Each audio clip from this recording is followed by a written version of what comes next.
चला आज बनवूया नागपंचमीला खिरीसोबत खाल्ले जाणारे मऊ लुसलुशीत कानोले।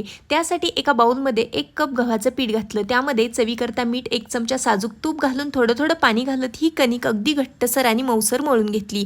15 मिनिटांसाठी कणिक बाजूला ठेवून दिली भिजण्यासाठी। कणिक भिजल्यानंतर थोडंसं तेल लावून अगदी छान अशी मऊसर करून घेतली। लिंबाच्या आकाराचे गोळे करून अगदी छान असे थोड्या थोड्या पिठाचा वापर करत याची पातळसर अशी लाटी लाटून घेतली। 1 कप गव्हाच्या पिठामध्ये बरोबर 7 कानोले बनून तयार होतात। पातळ लाटून घेतलेल्या लाटीला वरच्या बाजूने साजूक तूप लावायचं आहे आणि दुमडून घ्यायचं आहे। पुन्हा वरच्या बाजूने साजूक तूप लावायचं आहे आणि त्रिकोणी शेपमध्ये हे कानोले बनवून घ्यायचे आहेत। याच पद्धतीने उरलेले सर्व कानोले बनवून घेतले। कानोले वाफवण्यासाठी एका चाळणीला तेल लावून घेतलं, यामध्ये बसतील तेवढे कानोले ठेवून द्यायचे आहेत। कानोले वाफवण्यासाठी एका पातेल्यामध्ये तांब्यावर पाणी उकळतं गरम केलं, यावरती ही चाळणी ठेवून 15 मिनिटांसाठी कानोले बबल्स येईपर्यंत छान असे वाफवून घेतले।